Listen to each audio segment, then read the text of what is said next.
Shut up and sit down.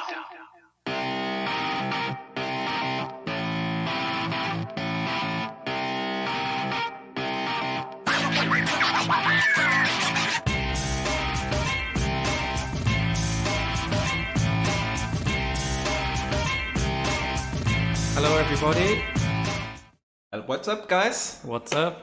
Rez here with Joanne with another episode of Freja MMA podcast, and today we have a very, very special guest.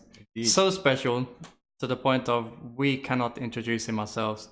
There's only one person that can introduce people so well. Yeah, we're 100% sure he'll do it better than us, and here he is.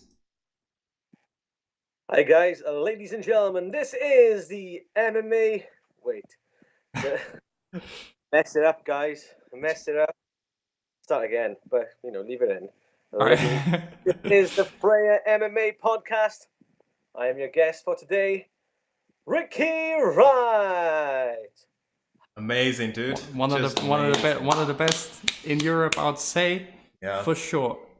So I'd like to start off and go ahead and ask you, like, I'm not that familiar with your work, so could you tell me a bit, like, who are you and what do you do for most of your time, and when you're meddling in the MMA, so to say? Well, I started ring announcing nearly 10 years ago, but been working in MMA for a lot longer. Like in the UK, I've basically done every single job there is. Started announcing, I've been a judge, referee, I've built cages, I've been backstage runner, I've managed fighters. Jack of all trades. Yeah. Yeah. Well, yeah, but then I found the one thing I'm actually any good at. Because building cages just wasn't for me. Manual handling. I'm quite lazy, so lifting cages was a bit of a nightmare. Yeah, so I'd imagine it's a heavy duty work. I mean, those things aren't flimsy. Well, for some people that don't know, you do actually have an MMA record, so you can't be that lazy. You have actually been in the cage fighting as well as announcing. Well, yeah. I've been training MMA since 2004, and like what happened was my coach was putting on his own show, and I'm quite a loud character in the gym. I'm always gobbing off, I'm always mouthing, and because of that, my loud nature, he said to me, "Do you want to do my show?" And I was like, "Well, I'm a much better talker than I am a fighter." So it made sense really to MC his show, and then it snowballed from there. And then I stopped everything else and became an MC. But because I did train MMA, I ended up having a couple of fights. Retired undefeated with a record of 1 win, no losses, There you go. 1 draw. But still undefeated nonetheless. Yeah. If you look on Tapology, it says I'm 2-0, but I don't know how to change it. I'm just gonna leave it there. How much did you pay them for that then? Yeah, it cost my life savings. At the time. Totally worth it. But yeah, as for my announcing career, I mean, I've recently done Titan FC out in Kazakhstan. I've done a few Cage Warriors events. Like I did a Cage Warriors event like 7 years ago in the NEC in Birmingham, which was a huge event at the time, and obviously the biggest thing I do is the IMAF events, which if you follow the fighters like from Jorgen's gym, who a lot of them fought on 2 weeks ago. A lot of them are stars on the IMAF circuit, the International Mixed Martial Arts Federation. Yeah. With them, I got to MC out in Las Vegas, Czech Republic, Romania, Bulgaria, Bahrain, and through that I've made some good contacts, like Jorgen, for instance, and that ended up emceeing Fight Club Rush last week, 2 weeks ago in Westeros. Right. Yeah, I usually say that people like us that's taking photos have the best seats in the house. Yeah. But I guess the announcer can also say the same, and we actually was sitting next to each other at the event when we had time to sit down. So I gotta say, like, you've got some great stories under your belt from previous events, and you really look like you're going far. I saw that you're also gonna be announcing on the Gale fight, and that must be big as well. Well, that's it. It's a huge opportunity. It's going to be. I'm doing the undercard for Jimmy Lennon Jr.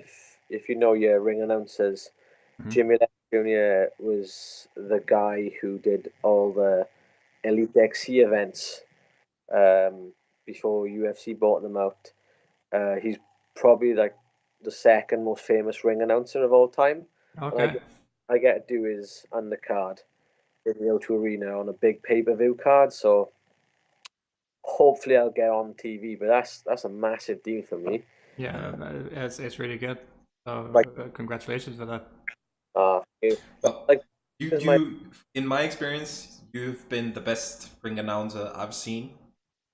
So that's been what? You have any then?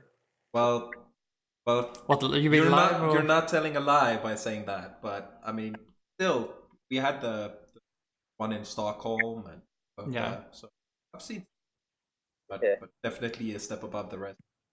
That's why I said I put up on Facebook and Instagram today that you're arguably the best European ring announcer. I guess the argument would be either you or Andy Freelander, but I'll say, like, we could work it out if you guys have a maybe go back to the MMA world and you guys will fight it out for the #1 spot. I'll put my undefeated record on the line against Andy. There you go, Andy. If you're watching, we got a good competition there. That will sell out arenas, wouldn't it? Yeah. It'd be a good bout in a card, definitely. Definitely. So you enjoyed your time in Sweden then? Yeah, it was great. I mean, it's not the first time I went to Sweden. I mean, the reason I'm sat where I am in my house right now is, you see this poster right here? That's from my first visit to Sweden when I went to see Alexander Gustafsson fight Thiago Silva. Mm-hmm. That was an incredible event. Yeah. This way I discovered my love for Swedish culture, like plop. Yeah, well, what is your fascination for plop? Oh my god, you discovered Swedish chocolate. Oh, that's done. Nothing else is good enough anymore. I've also discovered Giflar. One of your referees, Madeline, she bought me a gift of Giflar. I didn't even like cinnamon, but they were really nice. Yeah, a lot of people that don't like cinnamon still like our Swedish cinnamon buns. So yeah, but like Sweden's great. I mean, I went over to Sweden not just as a ring announcer to work on Jorgen's show. I went out there as part of the MMA Cymru setup, the governing body for the Welsh team, because they're the best in the world. They've been ranked the highest team in the world for the last 3 years. The way they structure their events is fantastic, and it was good to pick the brains of everyone and seeing how they run the Swedish Championship. And you guys were there. It was organized very well. And what surprised me as well is a lot of stars, because I know a lot of the Swedish fighters from Bahrain and Romania, and a lot of them stars. But they had to fight for their places. Yeah. And well, it wasn't that easy, was it? It was a lot. Did all of the stars you had in mind win? No. They really had to fight for their places, and like there's a lot of upsets on the card. Like there's a few guys and girls who, like, for instance, Millie Erickson. She was a finalist in last year's Worlds. Yeah. and she lost a very close split decision out in Bahrain. And then she had to fight for a place, and she came up short again. But I think that girl's got star potential, and I think she's going to have a really good year this year. And there's a lot of other Swedish fighters as well, who fought in the like in the world championships who didn't even get into the final. Yeah. Everyone went out in the semi-finals. One guy who was out in Bahrain last year, Tobias Soderberg. Yes. Like, I get on quite well with him, and then he lost in the semi-final. So I was like, does that mean he's not going to the Worlds? But then that's why Sweden are so successful, because all the best fighters get to go. It's not that who can afford to go. Exactly. Who's got the most friends who can pay for the Just Giving pages. It is basically who the number one fighters are. And Vestras Fight Club, again, they had loads of people in the finals, and you'll take an army out. Belfast with him. So if anyone that isn't sure about how the national team is actually made, so throughout the years we have local competitions, and then we have a league set up. So whenever you win a fight, you get a certain amount of points. So then at the end of the year, in the semifinals and the finals, the people with the most points from the league will then face each other in the semifinals and then in the finals. So it is a thing of only the best will be chosen. Yeah, it must be a better way rather than just a tryouts kind of thing, or something like that, because it really does bring the best out of the athletes. Like, I was in a conversation with a bunch of guys from UMAF, which is the American team, saying we shouldn't be sending the guys who can afford to go. We should be sending the best athletes we've got. Yeah.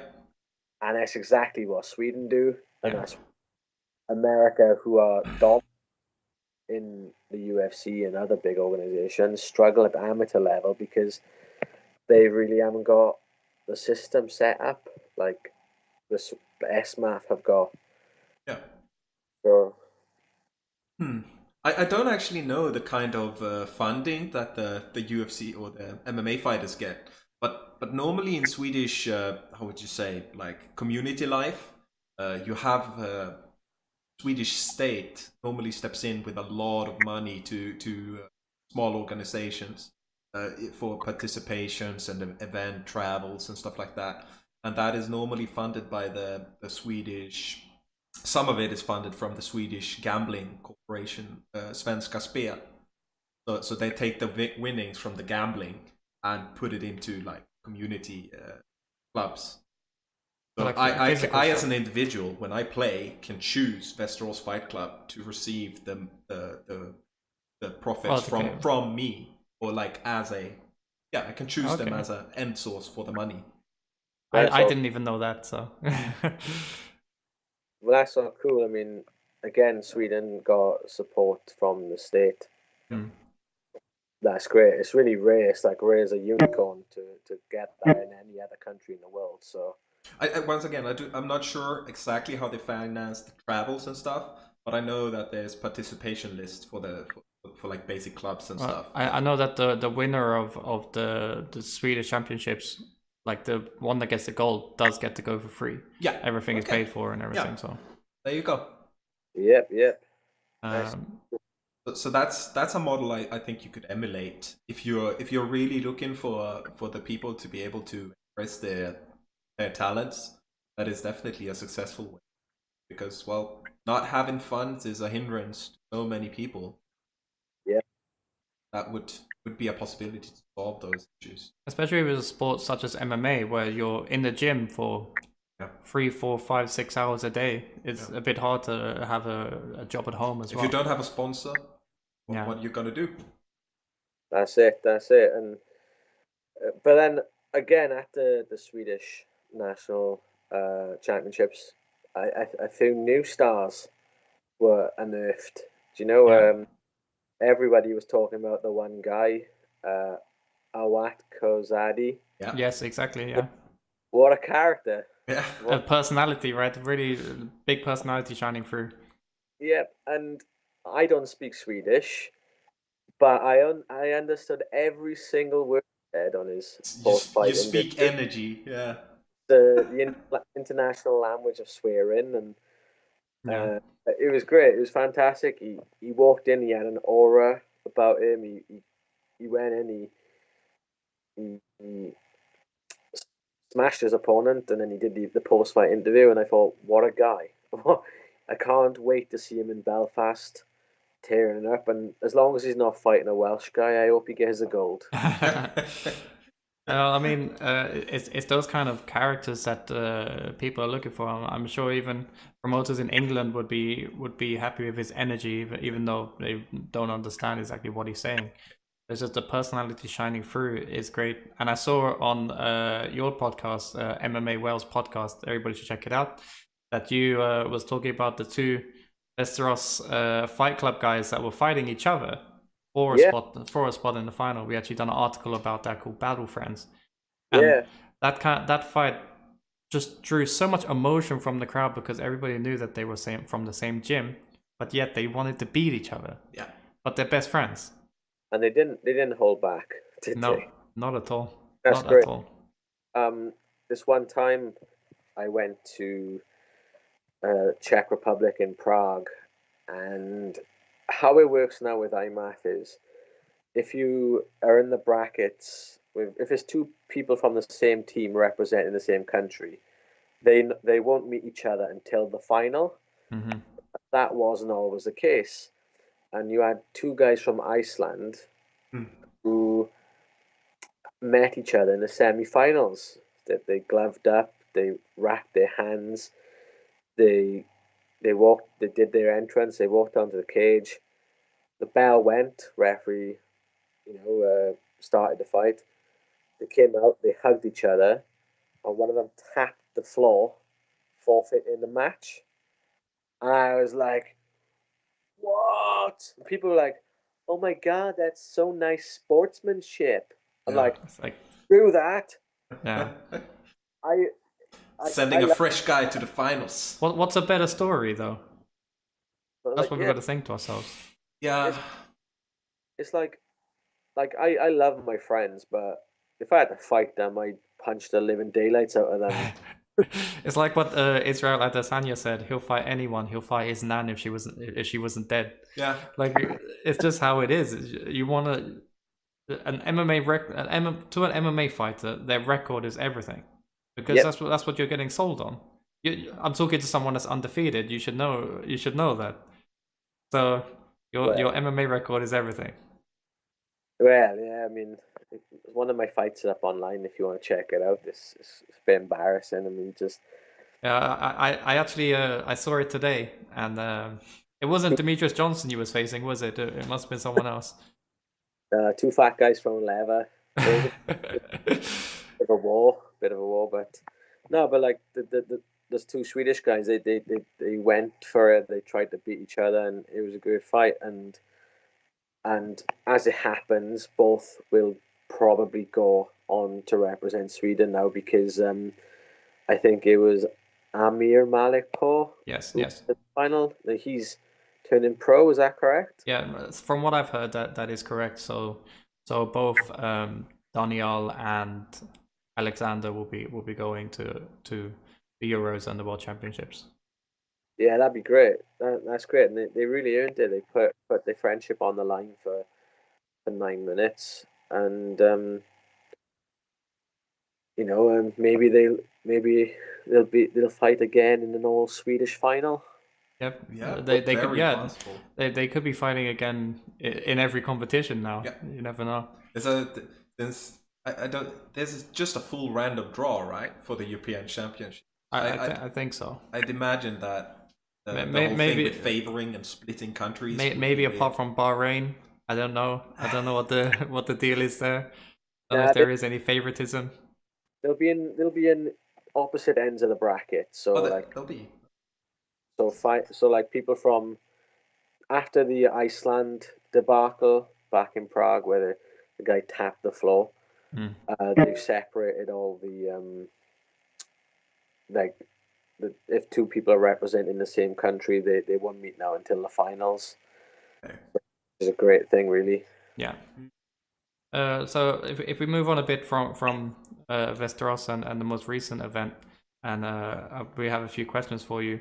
So do you still go to MMA events as a fan, and is it different to working kind of thing? Because from what I've said to you, going to an MMA event and looking for a lens, and going to an MMA event and being in the crowd and watching it all, it's so different. It has such a different feeling. Is it the same with you, Ricky? Well, I'm not one of them people who acts entitled just because I'm an MC and I've been around the sport. I don't think I can just show up anywhere and demand a free ticket and everything. And if I don't get in for free, I'm not going. I'm not like that. But there's so many people who are. There's an event this Saturday in Wales, an amateur show, and I'm gonna go along. I haven't bought a ticket, but I used to write. I had a few articles published in Fighters Only when they first started. So I said, look, I'll write a report for you guys for MMA Wales and give you guys a bit of exposure. But I am a big fan of, first and foremost, I'm a fan of fight sports more than anything. So yeah, definitely. But as I said, I'd rather see it. I'd rather be the man with the mic. Oh, sorry, you dropped your audio off now, Ricky. Sorry. Is it back on? Yeah, now you're back. Yeah, as a fan, I'd go to any event. I mean, if I'm working there or not. It's ironic because if I got a Saturday free, and it's very rare because I work every weekend, sometimes Friday, Saturday, and Sundays. There's in the UK. There's a show, like there's probably about 20 shows every weekend in the UK. Oh, that's a lot. So you can't keep up with all of them, and obviously not work all of them. Yeah, well, I say like shows. That's boxing, MMA, bare knuckle boxing, everything. There's plenty of work for an MC. Weddings, birthdays. I've emceed the odd wedding. I emceed my friend's wedding the other day. And now wearing the white dress, this is her wedding debut. And her opponent wearing the tuxedo with a marriage record of 1 marriage, 1 divorce. I was gonna say if you wasn't just gonna say debut, then some people would be a bit worried. Yes. But then you said as well about you doing both MMA and boxing events. What would be the major difference there? Because from what I see, it's more like boxing is a bit more traditional. People come dressed up, suit and tie and everything, and then get hammered and start drinking and everything. And in MMA, people are much more comfortable and probably get more hammered early. I don't know.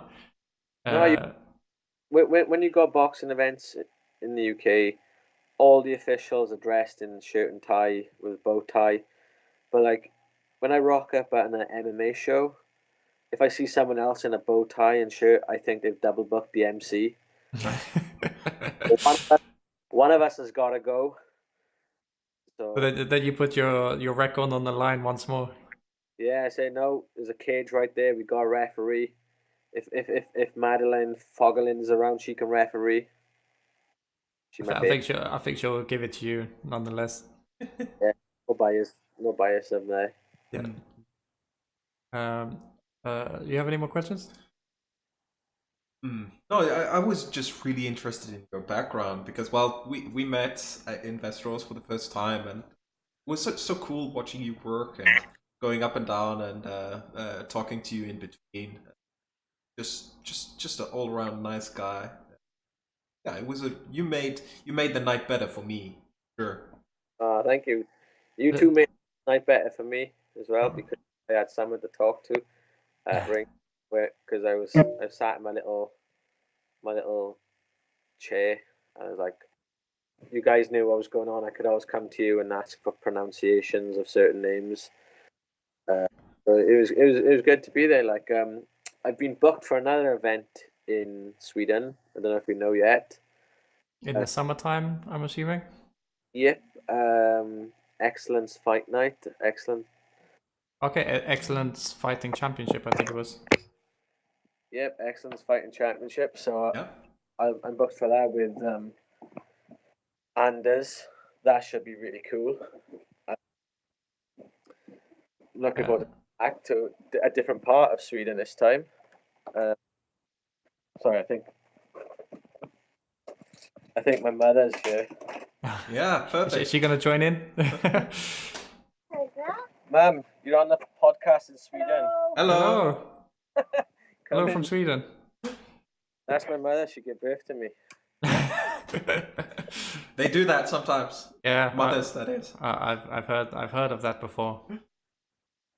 So I'm booked to do Excellence Fights night in Spring, and I got a Welsh heavyweight coming over called Geraint Hill.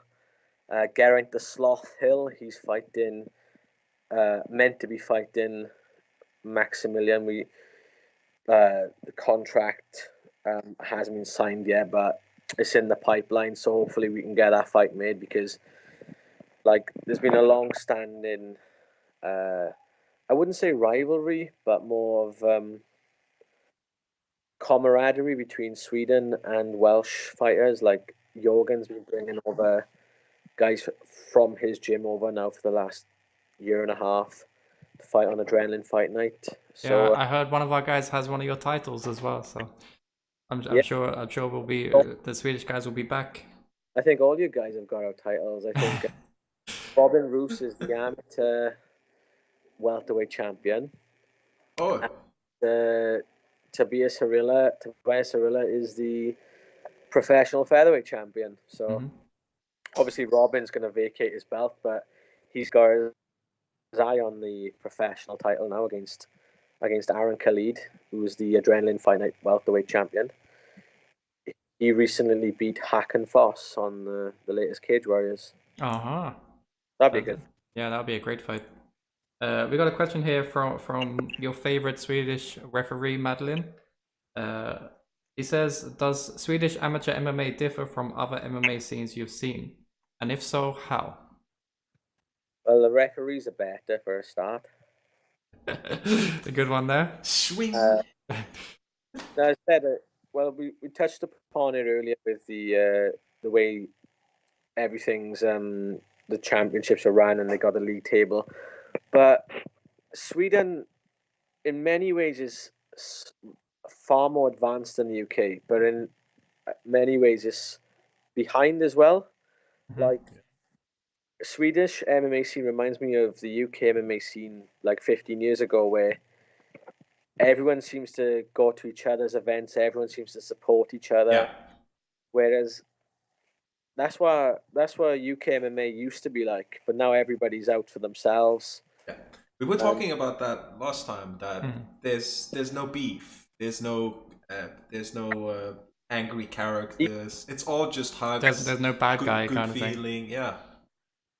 And that's it. It might like it's crazy. Back in the day, you'd have a show, like you'd have Cage Rage in London, and then you'd have Cage Warriors in Coventry. And they wouldn't even have a show on the same month, just to avoid clashing with each other. So like they'd have to spread their shows out, and like Coventry or Sheffield or wherever Cage Warriors was is a good 4 hours from London. Yeah. But they wouldn't even do that. But now it's like there's events every week and no one really cares anymore because everybody's just doing their own thing now. But I love the closeness of Swedish MMA. I love how the community feeling that, and I think that's a lot to do with the amateur setup and the team that they send to the international championships. There is a close knit team. They fight each other in Sweden, but then they're a really strong team in international championships. So that's how it differs. What I found really mad was I didn't think I'd know anybody. Well, I'd know one or two people when I got off. I got off the flight. Jorgen's dad, Bo Goran, picked me up and drove me to the venue. Mm-hmm. And as soon as I walked through the door, I knew everybody there. It was weird. It was like as if I went to a local show. Yeah. I'd walk through the door, and then it was like I'd see, there'd be Millie Erickson, and then it was Tobias, and then it was Robin, and then I just kept seeing people I know, and I couldn't move because everybody wanted to come and say hello to me and greet me, and I was like, wow, it's just like being back home. Is that Robin, your Swedish twin brother? Is that what you Yeah. call him? Yeah, because I like thing with Robin, the guy is a really good looking guy, yeah. And I know this because every time I put a picture up of me and him, or I get like hounded by Welsh girls. Who's that? Who's there? Yeah. And they met, and he's got his own little fan club. If he wanted to come to the UK and fight and sell a bunch of tickets, he could really easily. As long as he's put on his face on the poster, kind of thing. Oh yeah, the women love it. Yeah, I mean he's got his own like fan club in the UK. Like I know I look nothing like him. But it is funny to call him my twin brother. Yeah. Just for a laugh. So, like you were saying about coming into a Swedish amateur event and then everyone being so recognizable to you, I kind of feel like it kind of gets like that after you do a couple of shows in Europe as well, because the European scene seems so tightly knitted. So if I go to like a Cage Warrior show in London, I'm still getting people saying, "Oh, hi" to me, and then you just end up seeing them again and again and again. Yeah. Depends on the promotion, really. I haven't done any UFC events yet, so I'm sure when I go to that, it will be I don't know anyone here. No, but it's like I did a show in Sweden. I went to the UFC in Sweden, stayed in the same hotel as the fighters and Bruce Buffer and everybody. That was really cool. And I was in the lift with the UFC ring girl Ariane Celeste at one point. I was like, if an elevator is ever going to break down, please. Was you pressing all of the buttons so that she couldn't get onto her floor? Yeah, I was like, which one stops this lift? And how embarrassing is it going to be? Like, but yeah, it was cool. But like, yeah, I knew a lot of people in that hotel because when you go away for an event abroad, everyone seems to just flock to it. If you know someone, you just build your own crowd, just to like your comfort zone sort of thing. Yeah. Yeah, it's good. Yes. So a couple funny things as well. So I enjoy your podcast. I watch it every time a new episode comes up. And the last episode that I came up, I thought something was wrong with my speakers because it kept cutting out. And then I realized, I forgot that you censor the swear words. But every time your guest every time your guest was swearing, it would cut out. And I was like, I'm trying to listen to the conversation, but it keeps on cutting out. It was like a broken record, but you can fucking say whatever the fuck you want on this podcast. So we have no. I mean, normally I got a mouth like a sailor, so I've got a lot of built up fucks to get out now.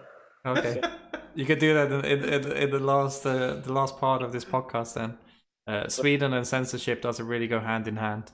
No, not yet. No. Yeah, we had Lewis Long. He's signed to Bellator. He's Lewis, one of my best friends. Like I was the guy that took him to his first MMA class. Mm-hmm. If you know Lewis, he's just an absolute freak. I started training with the Welsh wrestling squad for a couple of months, getting really good. And I thought, no, I'll invite Lewis to this now. Lewis ended up pinning everybody. And after one lesson, they asked him to join the Welsh wrestling squad to go out to represent Wales in the Commonwealth Games in India. Wow. The freak he is, but Lewis when he was on the show, he swears a lot, and we told him cut out the swearing because we. But did you see the swear count I put up on Facebook? Yeah. Our producer has us. He notes every time a swear word gets written, and the mouth on Lewis, man, he can't stop swearing. Like, I mean, the guy does yoga now, so he's a lot more chilled. So he's calmed down a bit. The last time he was on the podcast, it was completely unusable. We just couldn't hear it because he just silenced. That's how much he swore. So he has improved. He has improved. Could you imagine that first yoga class when he gets in there and he's just swearing his head off? Oh fuck! What the fuck are you making me do? Namaste. What the fuck does that mean? Yeah. So another little bit of a behind the scenes thing. So on the first, because in Westeros, the event that we recently had, it was over 2 nights, so it was over Saturday and Sunday night. Yeah. So I asked Ricky if he wanted to take a beer afterwards, and he said he'll go and get some food and everything first. Messaged him at 9 o'clock, and he was tucked in bed. The party animal, Rick Wright. What happened? Oh mate, I would put it down to jet lag, but it was only like 3 hours of flying, so I can't really use that excuse. But I got my other excuse is professionalism. A word that is not really associated with me very often, but I thought, I've got a long day tomorrow. I've got about 24 fights. I've got to clear head and be professional. But then I went out Sunday night, and there was no one out. Well, yeah, it's a Sunday. It's very empty. Well, in Cardiff, where I'm from, on a Sunday, it's kind of like on a Sunday night in Cardiff is where normal people don't really go out. So like, it's when all the doormen and the strippers go out. Oh, okay. Yeah. It's kind of like a weird atmosphere because there's just like doormen and strippers and MMA fighters. It's like if Lewis has a fight on a Saturday and we celebrate by going out on a Sunday in Cardiff, and it's really wild because there's only really doormen and strippers out and other people who don't have to work Monday. So yeah. People of the night. Yeah. I had a great time though on Sunday night. I went out for food with Zoran Milic. Mm-hmm. And that's also another great personality. Oh, Zoran's class. There's a phrase in Wales. Neck me in. It's just something that like Welsh guys would say to a Welsh girl if he wants to. There's a ring girl that he likes in Wales, and I got a recording of him going, "Christy, neck me in," and it's quite funny. But he's a character. I think he's going to go far. There's talk of him fighting in Wales. That'd be great. So hopefully that fight can get made, and he'll be around here then. Yeah, I think he just needs to make him a star. He just needs to practice his English a bit. He's quite a to himself guy as well, but his fighting style is just ruthless. Yeah, he's a cheeky chappy as well. That's why I think goes in his favor because he's such a character. He's like a naughty little schoolboy. Do you know what I mean? You tell like if he was in school, like he would get on the teachers' nerves, but the teachers would still love him. Yeah. You know what I mean? Well, then next time you come, then we gotta go for that drink then, for sure. Yeah. Well, next time, I mean, I think the event will be on a Saturday night, so hopefully, someone will organize an after party. Yeah. Like, you know, I've been to quite a few MMA after parties. It's been a while, mine, but what goes on in MMA after parties stays in MMA after parties. But my friend did swallow a goldfish once at a Cage Warriors after party, so I just thought I'd dip her in. Yeah, that's quite the bar. Yeah, that's quite the bar. Was that on the night with the strippers and the bouncers, or on a Saturday? Oh, it was a Saturday. It was more tame. Okay, otherwise it would have been a shock. Yep.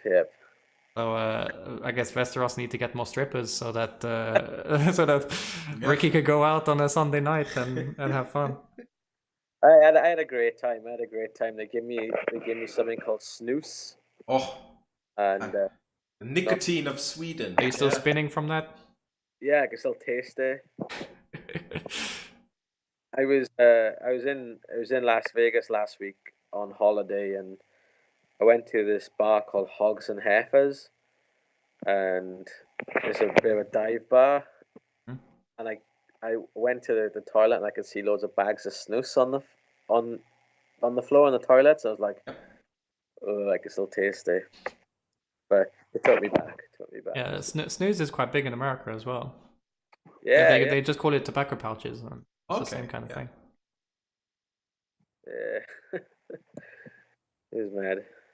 Yeah. Was there any more questions from you, Rice? I'm all spent out. Well, I'm just I'm looking forward to the next time you come, really. Definitely. And looking forward to see you on the boxing undercard, and anything else that you have coming up before you come back to Sweden. It's a pleasure having coming on, guys. I'm usually, because I do my own podcast. It's like I always say, it's a pleasure having you guys on. But if you're ever in Wales, yep. And if you ever want to just swear your head off on a podcast, you can always come back. Well, we've got a new studio now on the MMA World podcast, and we'll be going up in the world technology wise, so we might be able to get like a Skype chat, because I think if there's a few Swedish guys fighting on the next Adrenaline fight night, it's worth getting you on to discuss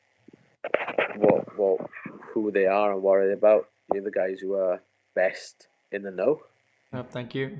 That'll be a great opportunity for us. So thank you. Much, man. Offer.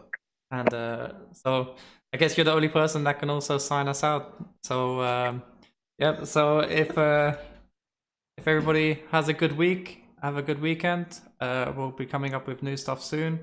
And remember, it's not a hobby; it's a lifestyle. And Ricky White, take it away. Ladies and gentlemen, this has been the Freja MMA podcast. I have been Ricky Wright. Please all leave the building in an orderly fashion and have a safe journey home. Good night. Bye, everybody.